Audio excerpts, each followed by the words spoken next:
for the women. Hey. Thank you. Okay. Thank you, Jo.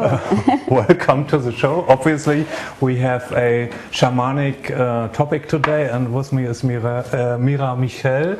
We have had you on the show like 2014 or something. That's correct, yes. So you tell me what you just did. You did obviously shamanic. Is this a ritual already, or what did you do? Well, I was singing a song for the women. It's an empowerment song, and it's what we call like a medicine song for empowerment, for support of the unseen worlds and the seen worlds. So the unseen worlds is everything which is behind what we see, right? And so this is a Yaqui song. I'm given permission to sing this song. It's 10,000 years old. It's an earth song, and it's for the people of earth. And this specific song was for the women. Okay, let's first introduce yourself, because you are from a background. Your father was an Indian? My father is part Indian. He's from the United States. Yeah. So he's part Cherokee and Blackfoot and African American. That's a mixture, and a lot of people of African American descent have also Native American descent too. So that's my father's side, and my mother's English-Irish. Yes. So, you know. Good mixture. A good mix. Why not? It's sad as it is. And I have to apologize for our English viewers, because I read some comments after our last show that they think who's the host, and actually I'm in German. I do a German show, and English is not my first language, so I apologize for trying to do this interview in English and getting the best out of Mira, telling us what the work is and what a shaman actually does and how you got into it. Do you have to learn it? Do you have to train it? Or is it a natural ability that you feel things, or your perception is different of other people, or did you learn it or work out? All of the above. Okay. So I can get more specific about that. I believe the skills that I possess are what all people have the ability to access, for sure. You know, I think it's part of being a human being on planet Earth. And if we go back far enough into our ancestral lines, we will find that our ancestors, at some time or another, actively possess such skills of knowing, because it's about being connected to nature. Yeah, but we've forgotten a lot of these things, and we are not practicing it, and we've lost the connection. We've lost the connection, and it's one reason why I do the work that I do, and why I feel compelled to come here and speak with you. Because I would like to share about that connection. I think it's vital to a human being, and our happiness, our connectedness to our bodies is to connect also with the earth, with these amazing instruments that we've been given, you know, with this consciousness and these instruments. So we used to be very connected to our bodies, to the earth. But since and before and through the Industrial Revolution, we have lost this connection. And this connection is vitally important to our world. So, yeah, practicing certain, let us say, skills that come naturally from the body. We're going to think that, the next thing I'm going to say, we're going to think, what is she talking about? Yeah. But, you know, to see our sight, that's a skill, to truly see. Many people have a gift of using sight to sit and observe, and our consciousness is in our body. Our consciousness is not outside here somewhere. We are really in our bodies, you know. I see that with a lot of people. I watch people. I love to observe life, observe nature and stillness, and I see many people, they're not home. They're not in their bodies. They're not connected. No, they're not connected. You know, and that's actually how many people could perhaps go a long way before they realize they have an illness. because they don't feel their bodies. But the illness is only the last moment that your body wants to show you that something is wrong with you. But if you would watch earlier and listen to your body, you wouldn't get ill. Is that right? You would notice that something was off. Long before it manifested in the body tissue, you would observe a feeling like, why is my energy hanging over here? What's going on here? You see, so all our five senses are doorways to our knowing, our hearing also, our smelling, breathing, our taste, our touch. You know, these are all doorways, you know. And then we have the ultrasensory doorways also. So shamans can connect deeply with nature, and they also go into the different worlds. Yeah. We talk about that later. You concentrate on the female quality, and your seminars are mostly female people there? Yes, that is right. I am the founder of a movement called Sacred Female Rising. And I have worked, about 22 years, 23 years now, in the circle, supporting the female very intensively the last 10 years. But I work with men also, but with different works on the sessions, because I'm a quantum shamanic healer. I'm working with these, it's so fascinating to me, maybe we'll talk a bit more about that later, but I'm working with these two doorways into the human consciousness or into the human psyche. But I mainly work with women. I feel that this is what calls me on the planet to do, and this is what has developed. And I feel our earth also, our societies, this is developing there. We have a very male world in our Western civilization. We are all very materialistic. We are good with technology and stuff we use here in the studio, of course. But the female quality is something that's missing in this world today, or is it coming back, or are people getting more? I mean, I think everyone has a male and female side, isn't it? Because the body is just one. Yeah, male or not male or female, but the spirit, does it have sexes, or does it have two polarities, or is female just another quality that isn't so much the body but the spirit, the softness? What are the qualities of female? The female, yeah. In our world right now, we are having something like what we could define as a wave of consciousness that is more female or feminine related, right? Because there's a need, I feel, and it's a great need, to create balance on this planet with the male perspective, the male value systems. What, like you said at the beginning, we are good with technology and we do this and that. Yeah, that's right. And it's great to feel what you're good at. It's great to be in the vibration. If I feel good about that, I can do that, right? But we have had for quite some time an over usage of this male energy that we are creating, and we've all felt it. Layers and layers of stress because of this type of energy. So we're seeing now that the more feminine aspect, which I'm not saying, you know, if we sometimes say in our society feminine, it's quite often people go, oh, I'm feminine, you know, but that's not only what the feminine encompasses, right? And as you say, every person has a feminine part and a masculine part.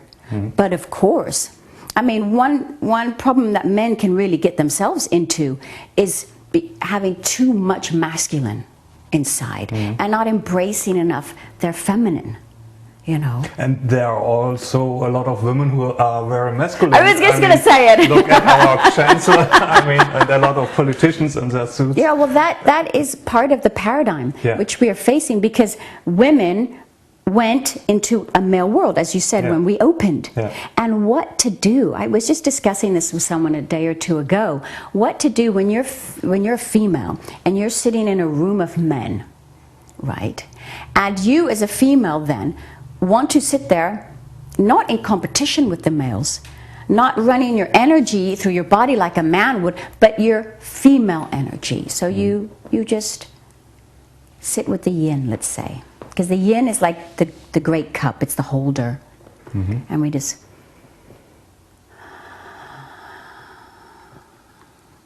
It's what the yin does, right? If we can imagine the universe, this whole principle, and this... And the yang does something different. The yang is like the arrow, which pierces through this energy, because it needs to do its job too. So the yang is more, you know, and the yin's a... So we have this wonderful balance. We have the potential to have this wonderful balance. What thoughts come to our mind when we're in the yin? And men and women can do this together. It's really fun to do it in a group. And you have men and women together. And so the men get in the yin. They get into their yin, you know, really soft. But there's such a strength in this softness, you know. And the women do the yang and wah, you know, all from the hips, like wah, from this whole center here, which is our power point in us human beings, this sensual, wonderful center where wah, throw in the energy. Okay, so there's a dance going on, right? But what happens when both people throw yang? Doesn't work. Ooh, it's like the room, if you do with a group of people, the room gets hot. The people get hot. Wah, and wah, and wah. And you can feel the competition level. Who's getting the deeper yang? Wah, wah. It's like, whoa, calm down, calm down. That's what we have a lot on planet Earth right now. Yeah. Too much yang. Yeah, and there are the wars and no respect for nature. And everything is being destroyed because it's not cherished and it's not valued cherished. What's there. There's not a balance of perspectives. We don't even get that in one single room. Let's say we have 20 boardrooms of Fortune 500 corporations, whatever. And in the boardrooms, maybe there's one woman, maybe, or two. Oh, that's a lot, right?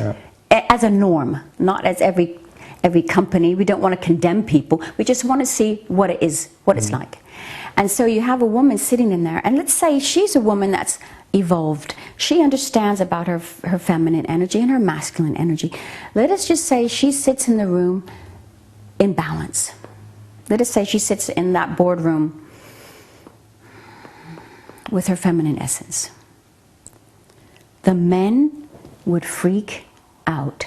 They really wouldn't know what to do with that. They're not used to meeting that energy in business. But they would be afraid because this one could probably see things that they don't see and they want to hide. And they would probably say, you have this and that problem, or I see a projection. And then they would, oh yeah, she's right. And how can she know? So what do you perceive, and how can you learn to perceive things that are not just physical, but energies or spiritual beings? Can you see in this room, in the studio, what do you perceive except the cameras? The obvious. Yeah.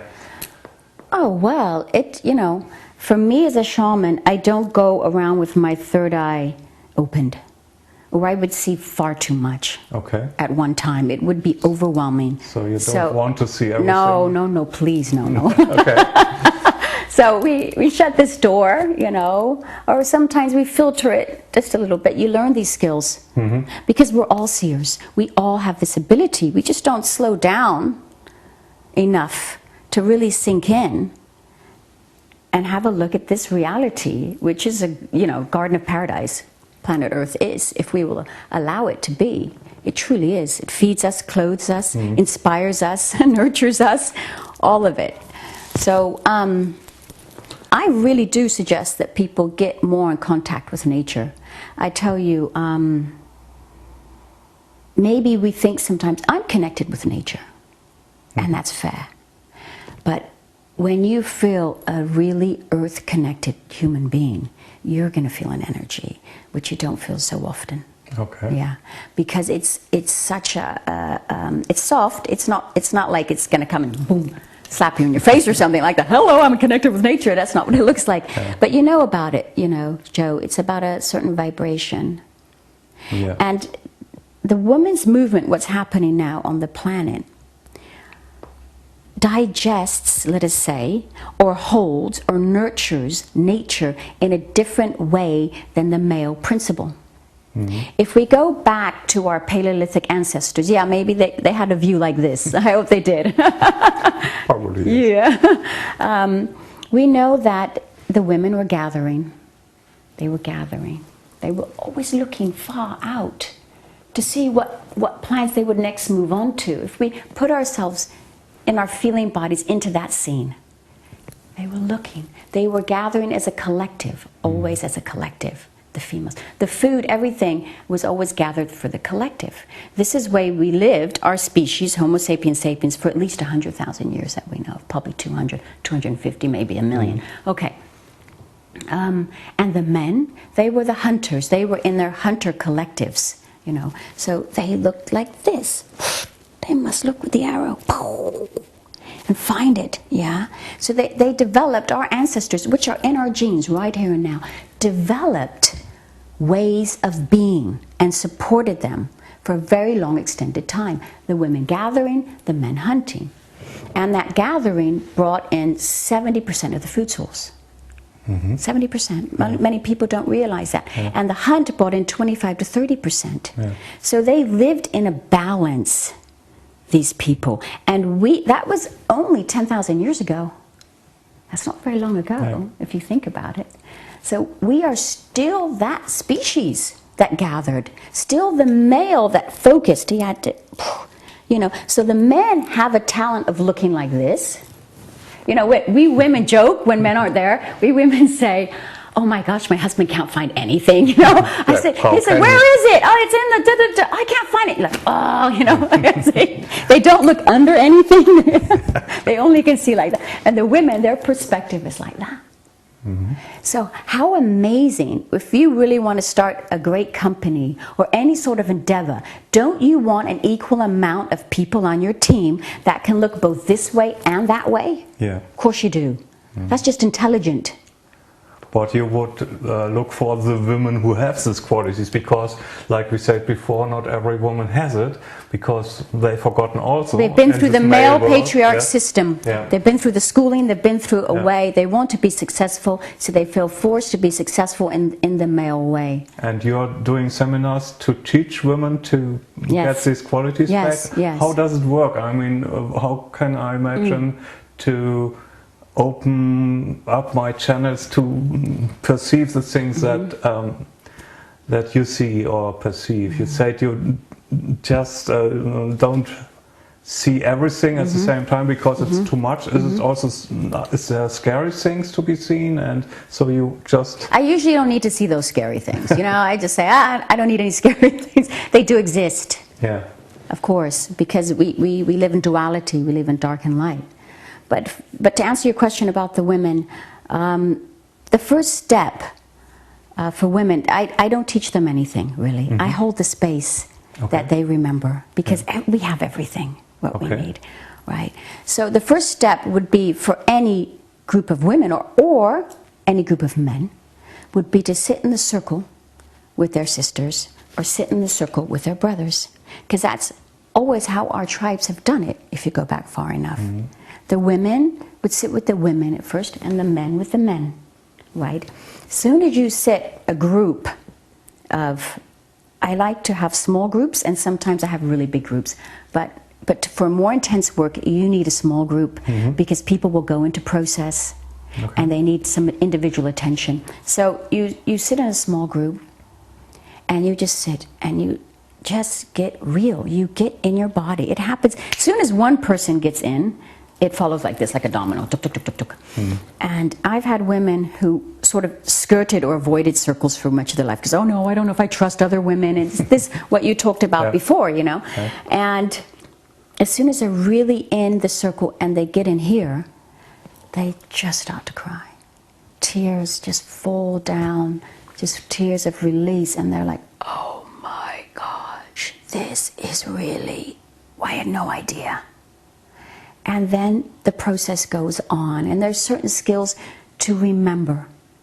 There's certain exercises just to help us remember who we are at first. And because we're all so incredible. I have the utmost respect for human beings, every human being, because we are just so magic and we're so powerful, and we've done a really good job at limiting ourselves. There's a lot of blockades Yes. over our feelings because we have been hurt so Yes. much. So as a child or Yes. whenever or in former lives you Yes. have experienced something, and then you say, okay, I close the door to my heart because it hurts, or what. Yeah. And how do you open it again? What do you do? Well, I do a series of steps. I can share a few of them if you would like to hear it. Yeah. I have created a program. It's called SIP training, and I like to say, take a sip of the nectar of your own being. And so the first step is, it's CIPP, and it's cleansing. So first we begin with cleansing the body, cleansing the energy system, you know, using certain tools like a grounding cord, like breathing into certain body parts that you may have blocked. For women, it's quite often the womb that needs to be cleansed. You know, it might not even be from that lifetime. It may be from the collective that you're picking up a lot of this stuff from, you know. It's usually a mixture, and also, as you said, from the conditioning. Childhood conditioning can be very strong, and it can really hold people back. So I really would go like this to every human being watching this and say, please do your inner child work. Save the planet by doing your inner child work. Because when one person gets liberated from these forces that bind us, the next one and the next one, we just give each other permission. One of the deepest things I see happen in the circle is that I get to be your witness. So sometimes nothing is said at all.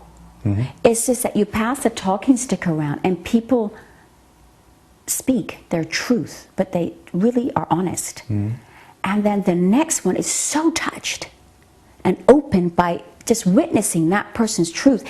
And the one that's speaking feels seen, truly seen. Like, I have not felt that seen my whole life. And that's healing immediately. It's just working, you know. Because one thing I think we've learned, unfortunately, but I guess it was necessary, that we've learned that things have to be, or we've been taught, we've picked up that things have to be difficult to be good. That's a model of scarcity. And so actually this healing work, the less you say, could even be better. Because there's so much intelligent consciousness in the room. It knows what to do. It's really, really smart, much smarter than this thing.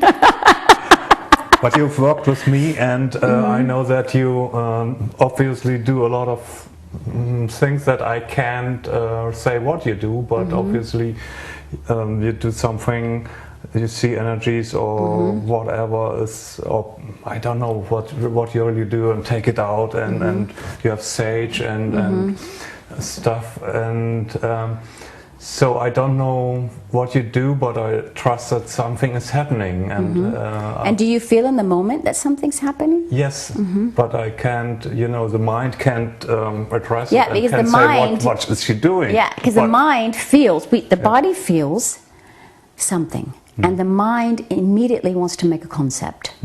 That's one of the ways we really have gotten into trouble in this world too. And concepts are great. They're wonderful. They help us. I mean, could you imagine a life with no concepts? We'd go, you know, we'd be in trouble. We wouldn't be here. We would, you know. It's nice sometimes, you know, you go on a picnic to the lake and you lay back and you release your mind of concepts. You just have a good time. For many people, it's quite difficult to do. You know, most of us are programmed really to run our whole lives by concepts, and that's why so many people don't feel. But yeah, it's first allowing yourself to be in the feeling without concepts, and just repeating the mantra, I am where I'm meant to be, or I wouldn't be here. I trust and I let go. I let go, and I just arrive here now. Simple, just be here now, right? And giving that sort of mantra to life, even especially if you're stuck in traffic, you know, you really don't want to be there, but you can't resist it. There's nothing you can do. You're there. Yeah, you're there, exactly. And then it's a really great opportunity to practice that, because everything takes practice. If you want to build a muscle, you have to work at it. If you want to build your third eye, to expand it, to see, you need to practice that also, to get used to the instrument. It's a tool also. So when you're sitting there in that traffic, you go, oh my gosh, I really hate it right now, but it's a great opportunity for me to practice being in the moment. Yeah. Okay. And that's what we do a lot in the workshops. And sometimes it gets crazy, you know. Sometimes women just start screaming. They start screaming, they roll over, and we are very relaxed with it. That's exactly where you need to be. Okay, there's a sister sitting under her head, there's a sister at her feet, you know, and then at a certain point where it seems really right, I'll go over and I'll check. And I say, okay, it's this, you're giving birth. Lift those legs up, birth whatever it is that needs to come out. And many other types of sort of cathartic experiences, energies people have been holding on to for years. You know? Looking at the global situation, I mean, you have been here a couple of years before, and I've done this work here like for a couple of years, and I see a development, and that more people are open for things like this today than they have been 10 years before. Do you see a difference, and is the world, the consciousness changing? Absolutely. It is, the consciousness is growing.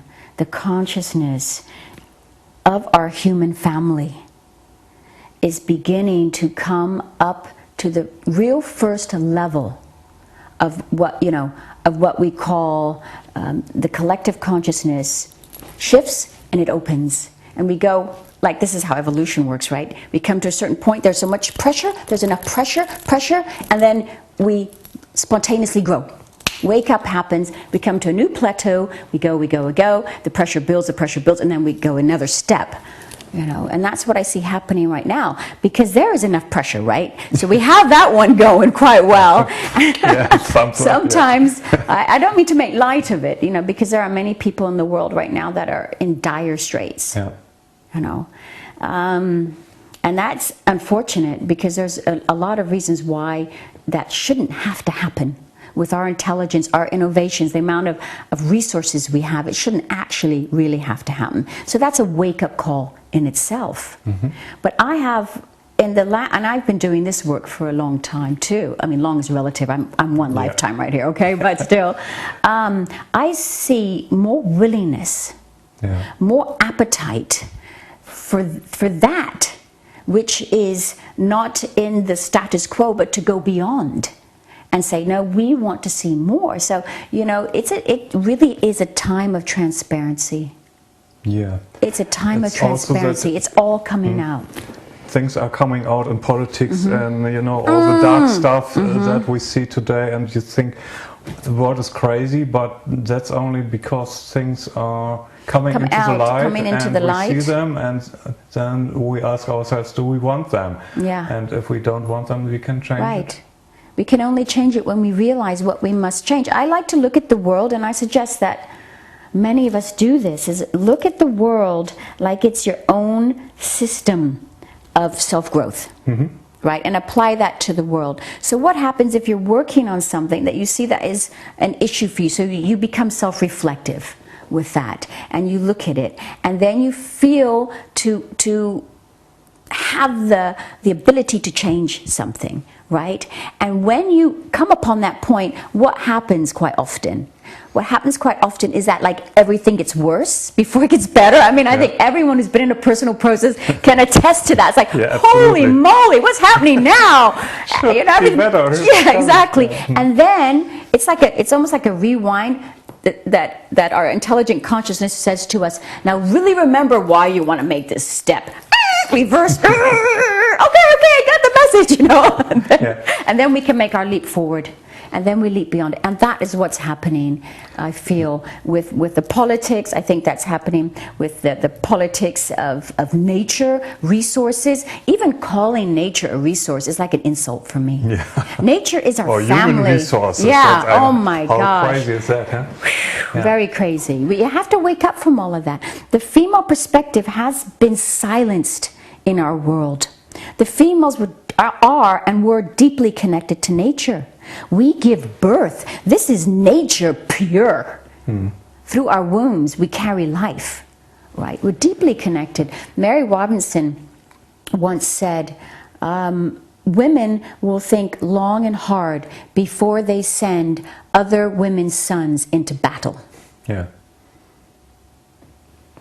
That's very wise. Very wise. We are sending a lot of people into battles, and most people don't want war. I mean, there's a lot of wars going on in this world, and we know there are some forces to feed off this energy. That's right. And most people want to live in peace. And that's right. Now we are getting aware of what's going on. We're seeing the forces behind that. Some see, maybe not everybody, but things are changing. So what can everyone of our viewers now do for themselves? I'm so happy you asked that question, because it totally correlates to what you've just said. When you've brought that into the forefront in a very clear way. Look at the war that's going on inside of you. What is the war that's going inside of my psyche? What do I truly want in life? If you're working at a job you don't want, if you're married to someone you don't really get along with, if you don't like your life circumstances, you're going to be at war with something. Then something's going to happen, and you're going to put all that energy onto your neighbor, that my neighbor is the bad guy and they're really a jerk and da-da-da-da. No. Look at first your life. It's a difficult thing to do, but at this point we have to do it. We have to do that. You know? Then we say, okay, there's a reason why our planet also is manifesting war, because most people have this war inside of themselves. So somehow or another, it's become normal for us to have that energy. Let's not even call it by the word war. Let's just say it's a resonance that wants our attention. So it's really shaking things up, you know, and making us look at it. But what we need to find is the war inside, and then work with that, hold that, realize that. It just needs a witness. And we have the peace inside also. We can find that place with our... That's it. Yes, within ourselves. That's totally it. So we can hold that, give it, be a witness to it, and then embrace our peace. You know, because it's there, it's in you. It's always there. You know, I was reading again Deepak Chopra's book, Quantum Healing, and there's many lines in that book that I love, but one was really wonderful. He said, when we breathe in, a thought comes, right? And then we exhale, and between that thought and the next thought, there's something. It's silence. And in that silence is intelligence. Yes. Right? And this is also who we are. We have that inner silence. That is the peace you speak about. It gets that small. It is that simple. And it is that powerful. And it is, I'm going to say a very unusual word for a shaman or for one. It is that juicy, you know? That fun, that compelling, that interesting. You know, we are that.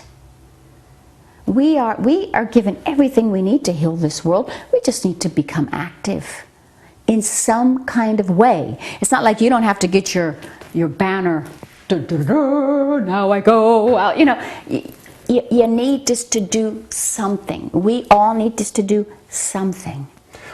Is it when you have found love and peace within yourself that you spread it out wherever you go without doing anything, just being? Yeah, sure. I have the impression that the way I have changed over the more than 50 years now in my life, that people around me change, and that it has to do with myself. What I put out into the world is coming back. That's it. Life changes, and the people are ready for peace and for harmony, and they are much better than what we see in television. And yes, that's so very true. I studied communications in university, communications theory and psychology, and that is, we really do we really do want peace. We do want to realize those things that you say on television. That is not a proper form to understand what's going on in most people's hearts. Right. Because television is actually meant to draw us to the drama, or else we wouldn't watch it, you know. Yeah. And drama can be fun, you know, but it shouldn't be hurtful and cruel and dangerous also. Right. You know, and I respect all beings, you know, and every human being I come into contact with. But there are some things on the planet I don't respect, and I can't put my head around, as we say in British English vernacular. I can't get my head around that. Okay. And that is to make money or to support or exhibit a behavior in television or film, which we know is greatly influential, in the most unhumanistic ways. Yes. Oi! Yeah. You know, just to show the moral character of a human being to be so low. Yeah.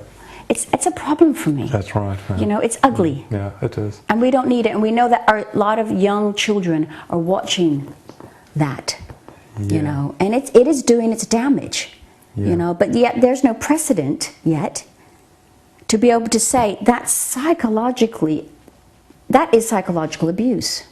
In a certain way. Actually, yes. Yes, it is. But it's always great to see that there are young people who you think they are growing up with all these influences and, you know, schools and television, what we've talked about, and still there are young people who are so clear in their mind and they see what's going on, and it's amazing that sometimes they really, except for all these manipulations, they have a pure heart and they have a perception of what's going on, and things are changing. I'm big time quite positive that there's a lot of positive people growing up now. Really, that's so true. Yeah. And I meet them. I have my own children. And I see the strength they have, the power, the purpose that they have at such a young age. It's very, very wonderful. And they're going to need it.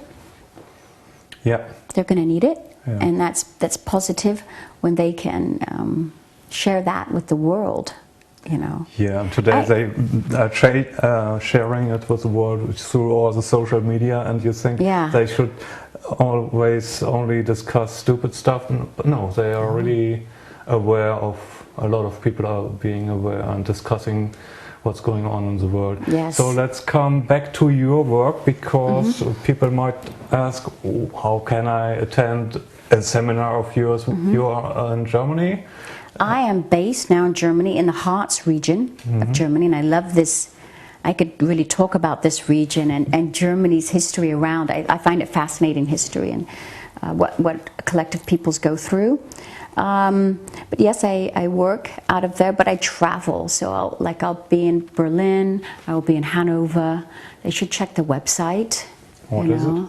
It's www.sacredfemalerising. So it's sacredfemalerising.com, or easier, MiraMichelle.com. There's two websites, and we are having maybe I can plug this event that's coming up in Berlin on the 16th of June. Hopefully this is out there by the 16th. If not, that's okay. I try my best.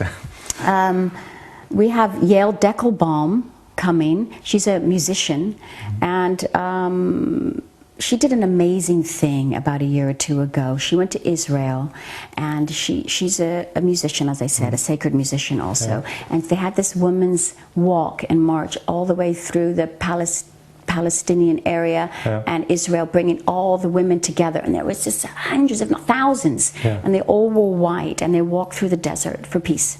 That's great. Yeah, it was really great. The video is amazing. And she's coming to Berlin. She's coming, actually we'll be in Hanover and Hildesheim singing. And on the 16th we will do a march for the women. So women and men are both, of course, invited. Humanity, it's about us. And for this collective balance for humanity. And that's going to be a lot of fun. We're going to bring instruments. We're going to enjoy. We're going to spread joy. But our intention is very clear. and that is to say, bring peace, be the peace, and bring the peace. As you said, be the peace, find your piece of peace. Within you, yeah, it's there. Find your piece of peace, have a good time, you know, and come and join us on the 16th. It starts at 5 p.m. and walk with us. Yeah. Because we have some, like you said, there are some serious things happening on planet Earth, and one thing out of many is the possible famine that's already started in Africa. Yeah. And there should be no reason that any human being should starve to death on our planet. It's a shame, really. It shouldn't be, because everything is there, and we are not just, we are keeping back things, and we are throwing away our food, and oh my gosh, how crazy is that? I mean, it's really a difference between, I spent most of my adult life in California growing up. I was noticing just how much waste there is. It's incredible. A shame, isn't it? And in Germany it's that much better. And I respect the Germans for that. They could even go on, you know. But still there's a lot of stuff. That's what I mean. They could go on with what they do. But in America it's like unbelievable. The amount of waste. It just, you just almost don't even want to look at it, because you think, how can that be? Okay. That has to change. That has to change, We have to be aware of what's going on. You have people, like you said, doing amazing things. And one specific instance of so many that I have witnessed is when young people tie themselves to trees. Because I'm a big advocate of tree. I call myself the tree woman sometimes. I love the tree. I call them the tree people, because they are our relatives, and we have a symbiotic relationship, of course. It was so amazing to see the German public embrace this book, The Secret Lives of Trees, that was on the bestseller for like 6 months here in Germany, at the end of last year into this year. Right. And I love that about the German people, their consciousness with that. Can you give a tip? How do I connect to a tree? I mean, I can hug a thank tree. You for asking. Thank you. What do I can do? Thank him for asking. Okay. First, you want to get your feet. Okay, let's back up even before. You're going to view a tree that you want to connect with, and you want to go slowly up to the tree, because trees are very slow. They're just slow. They're very slow. And you want to walk up with consciousness to the tree, right? And when you get in its sort of radius, you kind of want to put your hands out a bit and just feel into the tree before you touch it, right? The energy field. Yes, the energy field, exactly. And then just announce yourself. You know, you can announce it inside or out. Say hello and your name, and I'm here to connect, you know. And then your left hand first to receive, right? And then just slowly move in, and keep connecting and thanking. Nature loves to be thanked, you know. Yes. Nature. We usually don't do that. We forgot. And every time I ask every person who actually sees this to please, every time you pick a flower or you take something from nature, ask permission. Okay. Ask permission every time. This is also the native way, you know. That's great. And say thank you for blessing me with this flower on my table. And I mean, we have nature, and it's really, we should be grateful, and we forgot to say thank you to you because we think, it's there. It's ours, isn't it? It's there. So and what? this is now. It's so uncool, isn't it, to say thank you to nature or to the sun, or thank you to. But thank you to this great system. You know, can I mention that I will be having a retreat soon at the place, at my place there in the Hearts, and it's for a quite small group. But this new information has come to me, and like you're talking about, like you said earlier, a lot of new great energy is coming to the planet to support us. It's what we've also been co-creating on this planet for the last 50 or 60 years, since some really major events happened 50 or 60 years ago to push us to where we are now. And so I have been running a medicine woman training every year, and I'm taking a year's break. And I decided to run this short retreat, and it is about what you said. You tipped me off when you said, okay, thank you, sun, you know. Thank you for shining, right? But this information that's come new now, which wants to come back to the planet. That's what's the information I got. It's the mysteries of the sun, the moon, the earth, the chalice, and the blade. So the chalice is the female, right? And the blade is the male. Okay. And the mysteries of which, in this system that we live, what we perceive as the sun, what we perceive as Earth herself, a living body, a sentient being, what we perceive as the moon, are also energies that inform us in a different way than we know, than we can perceive. It's easy for me with the sun, because when I sit in the sun and I like it, I think the rays are not just light, they are warm, but they are also living. It feels like, I can't explain, but it's more than just light. It's it is living. It is.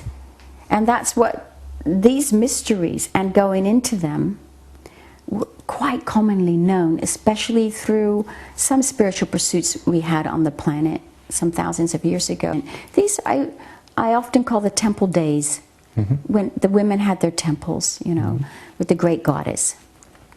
And now, like, we have an art. Women have always had this art, and it's called, it's like a sacred dance, but it's also can be a weaving, like basket weaving, but you can weave energies. Okay. You can also work with string to learn it, but it is a part of a female power that women have created for thousands of years, which somewhat left the planet, this knowledge. And that is why I feel so interested in what you said before, because you said something's happening. Because a lot of ancient truth and knowledge of what we used to co-create in a positive way is coming back to the planet now through certain people that can pick up on it. Yeah. It's so exciting. It is exciting. It's great work that you do, and you have written a book. It's coming out soon? It's coming out soon, and it's bringing ceremonies back to the people. It's called Sacred Ceremonies for Every Day, and it's the ancient art of ceremony meets the quantum age. That sounds exciting. It is exciting. I've been giving like over 40 or 50 ceremonies are in the book with you know, just a moderately short body to inform, you know, but not get too wordy. And I feel that really we're ready to meet energies directly. We don't have to go through a mediator anymore, like, let's say, a religious a priest or you know, I'm not saying they don't have their job to do. I respect that they do have their job to do, but what I'm saying is this is more about direct revelation. It's directly experiencing nature, it's directly experiencing self and our connection to nature. So I'm very happy to bring this book out, and may it honor people's lives, you know, and give them another option. Like, they want to get married, but they don't want to get married in this way, so maybe they want to create a circle, a special circle, and walk in nature in a certain way that honors them. It's more complex than that, but all the ceremonies are listed, I mean, really listed. That sounds exciting. I think we invite you for another interview when the book is out, or maybe in some time.